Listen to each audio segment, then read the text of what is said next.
இன்னைக்கு நம்ம ஒரு ஸ்நாக்ஸ் வீடியோ பார்ப்போமா? என்ன ஸ்நாக்ஸ்னா எல்லாருக்கும் பிடிச்ச ஸ்நாக்ஸ் முறுக்கு. இப்போ முறுக்கு சுடலான்னு இருக்கேன். இது முறுக்கு தேவையான பொருள் வந்து பார்த்திங்கன்னா முறுக்கு மாவு. நான் வந்து ரெடிமேட் மாவு தான் வந்து 1/2 கிலோ எடுத்திருக்கேன் நான்.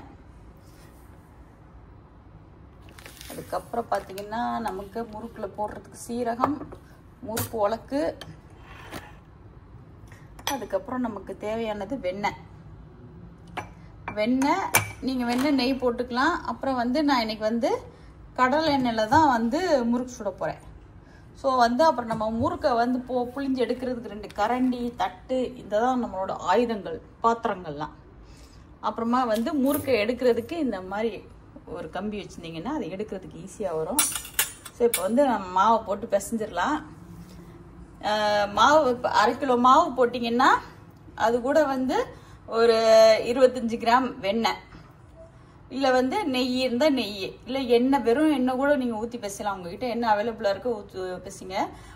வெண்ணெய் போட்டிங்கன்னா முறுக்கு வந்து நல்லா சாஃப்டாக பொறுன்னு வரும். அதனால் நான் இன்னைக்கு வெண்ணெய் போட்டு பிசைய போகிறேன். இப்போ மாவு பிசையலாம். இப்போ நான் வந்து உங்ககிட்ட 1/2 கிலோ மாவு பாக்கெட் கட்டினேன் பார்த்தீங்களா? அது மாதிரி நான் வந்து இப்போ 1 கிலோ போட்டுருக்கேன். 2 பாக்கெட்டை போட்டு சுட்டு வச்சிருவோன்னு சொல்லிட்டு நான் வந்து முறுக்கு வந்து சீரகம் போடுவேன்.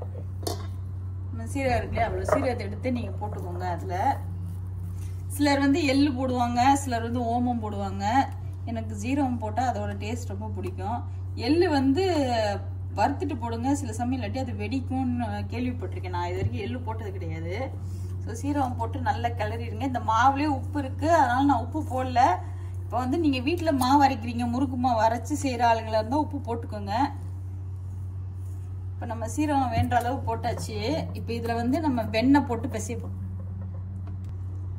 இப்போ நான் வந்து வெண்ணெய் போட்டு பிசைஞ்சுக்க போகிறேன். நம்ம 1 கிலோ மாவு போட்டிருக்கோம் இல்லையா, பாருங்க எவ்வளோ வெண்ணெய் எடுத்துருக்கேன்னு. கொஞ்சம் ஃபர்ஸ்ட் போட்டு நீங்கள் என்ன பண்ணுங்க, ஒரு முறுக்கு சுட்டு பாருங்க. அது வந்து சாஃப்டா இருக்கா, பொறுன்னு வருதான்னு சொல்லி, இல்லை ஹார்டா இருக்கான்னு. ஹார்டா இருந்துச்சுன்னா மாவை மொத்தமாக வந்து இப்படி சுட்டு பண்ணிடாதீங்க. அதில் வந்து திரும்ப வந்து கொஞ்சம் வெண்ணெய் அப்படி இல்லாட்டி நெய் போட்டுக்கோங்க. போட்டு இன்னொரு ரவுண்ட் பிசைஞ்சிட்டிங்கன்னா முறுக்கு சாஃப்டாக வரும்.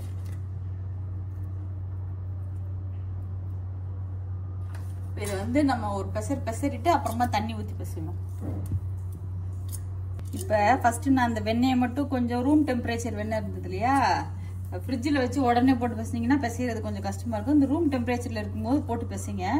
பிசைஞ்ச உடனே இப்போ நீங்கள் அந்த புட்டு மாவுலாம் பிசைஞ்சோம்னா ஒரு மாதிரி பரப்பரன்னு வரும் பார்த்தீங்களா? அந்த மாதிரி வெண்ணெய் போட்டதுக்கே வந்து பார்த்தீங்கன்னா மாவு வந்து ஒரு மாதிரி திரியாக இருக்கிற மாதிரி இருக்கும். இப்போ இதில் பார்த்தீங்கன்னா நம்ம தண்ணி கொஞ்சம் கொஞ்சமாக ஊற்றி சப்பாத்தி மாவு பதத்துக்கு பிசைஞ்சிருங்க. ஒரேடியாக தண்ணியை பூரா ஊற்றிடாதீங்க.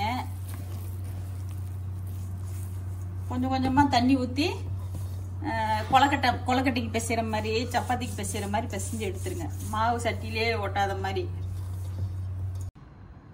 மாவு பார்த்தீங்கன்னா இப்போ நம்ம பரட்டியாச்சு. தண்ணி தேவையான அளவு தண்ணி ஊற்றி மாவு வந்து இந்த மாதிரி சட்டியில் ஒட்டக்கூடாது. நீங்கள் அமுக்குனீங்கன்னா இந்த மாதிரி இருக்கணும். விரல் போதா ஈஸியாக இந்த மாதிரி இருக்கணும் மாவு. இப்போ நமக்கு மாவு தயாராகிடுச்சு. நம்ம வந்து அச்சில் போட்டு முறுக்கு புளிய வேண்டியதுதான். இப்போ நான் வந்து கடாயை அடுப்பில் வச்சிட்டேன். அடுப்பை பற்ற வச்சுட்டு கடலில் தான் முறுக்கு சுட போகிறோம். நீங்கள் ரீஃபைண்ட் ஆயில்னால சுடுறதுனால சரி, ரீஃபைண்ட் ஆயிலில் சுடுங்க. தேங்காய் எண்ணெயில் சுட்டாலும் அந்த தேங்காய் பால் முறுக்கெல்லாம் செய்யும்போது தேங்காய் எண்ணெயில் சுட்டிங்கன்னா அது ஒரு டேஸ்ட்டாக இருக்கும். இன்றைக்கி வந்து நம்ம கடல் எண்ணெயில் தான் சுட போகிறோம். நம்ம முறுக்கு சுடுறதுக்கு தேவையான அளவு எண்ணெய் ஊற்றிடலாம் கடாயில். இப்போ வந்து அந்த எண்ணெய் வந்து காஞ்சிட்ருக்கட்டும். அதுக்குள்ளே நம்ம வந்து அச்சில் வந்து மாவை போட்டு புளிய ஆரம்பிச்சிடலாம். நமக்கு எண்ணெய் காயறதுக்கும் அதுக்கும் சரியாக இருக்கும். இப்போ வந்து நம்ம வந்து அச்சில் வந்து இந்த 3 இது இருக்கு பாருங்க, இந்த இது போட்டிருக்கேன். நம்ம தேன்குள் முறுக்கு அச்சு.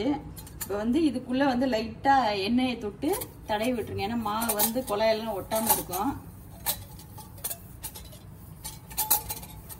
அது மாதிரி இந்த கரண்டி இல்லையா, நம்ம முறுக்கு புளிய போகிறோம் இல்லையா, இந்த கரண்டியோ தட்டோ அதில் லேசாக எண்ணெய் தடவிடுங்க. தடவிட்டிங்கன்னா நீங்கள் வந்து இது எண்ணெயில் போடும்போது கரண்டியில் ஒட்டாமல் டக்குன்னு விழுந்துடும். ஸோ இதெல்லாம் தடவி வச்சுக்கோங்க லைட்டாக. இல்லை ஒரு சின்ன டிப்ஸு. ஸோ இப்போ வந்து நம்ம மாவு எடுத்து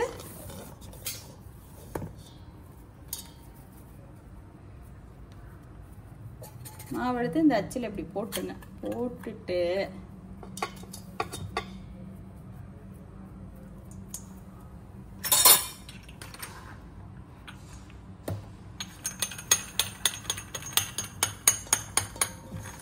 நம்ம புளிய ஆரம்பிக்கலாம். இப்ப பாருங்க,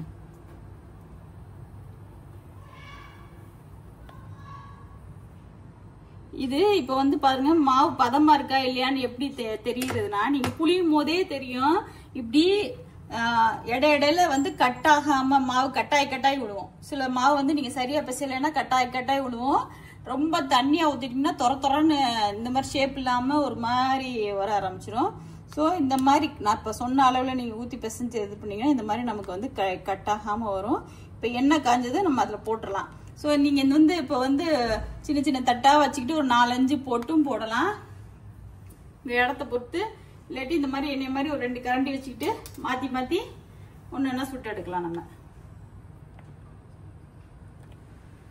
இப்போ எண்ணெய் காஞ்சிருச்சான்னு பார்க்கறதுக்கு இந்த மாதிரி மாவு உருண்டையை வந்து குட்டியாக ஒரு உருண்டை அதுக்குள்ளே போட்டு விடுங்க. எண்ணெய் நல்லா காஞ்சிச்சுன்னா அது அப்படியே மிதந்துட்டு மேலே வந்துடும். அப்போ நம்ம முறுக்கு போடுறதுக்கு ஸ்டார்ட் பண்ணலாம். இப்போ பார்த்தீங்கன்னா இந்த மாவு வந்து மேலே வந்துருச்சு. இது பாருங்க, அந்த உருண்டை நம்ம போட்டோம்ல, இப்போ எண்ணெய் நான் காஞ்சிருச்சுன்னு அர்த்தம். நம்ம இப்போ அடுத்து முறுக்கு வரிசையாக போட்டு எடுக்க ஆரம்பிக்கலாம்.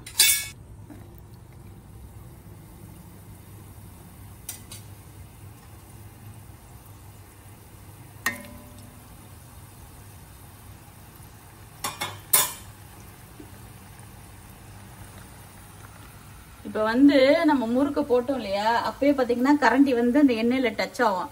ஸோ நீங்கள் வந்து அடுத்தடுத்து மாவு மட்டும் புழிஞ்சிட்டே வரலாம். அந்த கரண்டிலேருந்து டக்குன்னு அது விழுந்துட்டே இருக்கும். இப்போ நம்ம வந்து முறுக்கு புழிஞ்சு போட்டாச்சு. நீங்கள் அதுக்கப்புறம் வந்து முறுக்கு வந்து நமக்கு வெந்துருச்சு, முறுக்கு ரெடின்றதை எப்படி பார்க்குறதுனா, இந்த நுரையெல்லாம் அடங்கிடும்.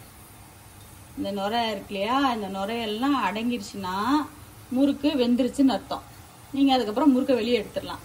நான் வந்து அடுத்து டக்குன்னு போட்டே வருவேன். ஃபர்ஸ்ட் உங்க இந்த 2 முறுக்கு மட்டும் உங்களுக்கு சுட்டு காட்டிடுறேன்.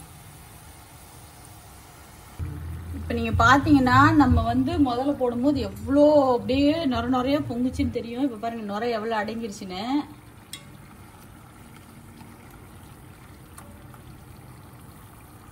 பாருங்க நுரையெல்லாம் எல்லாம் ஆல்மோஸ்ட் அடங்கிருச்சு. ஸோ இப்போ முறுக்கு வெந்துருச்சுன்னு அர்த்தம்.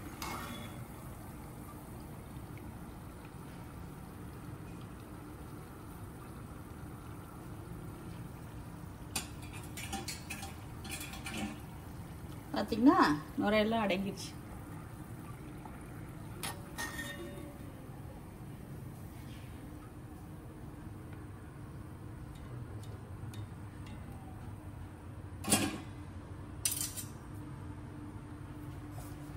பாருங்க சூப்பரா முறுக்கு சுட்டாச்சு. இதே மாதிரி மிச்ச மாவுலையும் நான் முறுக்கு சுட்டுட்டு உங்களுக்கு காட்டுறேன். இப்போ நம்ம முறுக்கு வந்து எப்படி இருக்குன்னு பசங்க சாப்பிட்டு காட்ட போறாங்க. அதுக்கு முன்னாடி நான் உடச்சி காட்டுறேன். பாருங்க முறுக்கு எவ்வளோ சாஃப்டா கிறிஸ்பியா இருக்குன்னு. உங்களுக்கு சத்தம் கேட்கும், கேக்குதா? பாருங்க இப்படின்னா முறுக்கு உடையுது. இப்போ இதை சாப்பிட்டு சொல்லுங்க எப்படி இருக்குன்னு.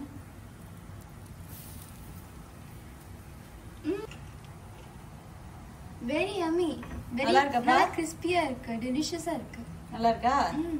Okay, thank you, bye. Bye bye. பாருங்க நம்மளோட ஸ்நாக்ஸ் ரெடி ஆயிடுச்சு. சம்மர் ஹாலிடேக்கு பசங்களுக்கு வெளியே எதுவும் வாங்கி கொடுக்காம வீட்லயும் முடிஞ்ச வரைக்கும் செஞ்சு கொடுங்க. இந்த முறுக்கு ரெசிபி வந்து நான் போட்ட மாதிரி வெண்ணெய் இதெல்லாம் போட்டு செஞ்சு பார்த்துட்டு எப்படி இருந்ததுன்னு எனக்கு கமெண்ட்ல சொல்லுங்க. நம்ம இன்னொரு ரெசிபி வீடியோவில் பார்ப்போம். அது வரைக்கும் என் சேனலை சப்ஸ்கிரைப் பண்ணாதவங்க சப்ஸ்கிரைப் பண்ணிட்டு வீடியோவை கண்டினியூ பண்ணுங்க. பாய்.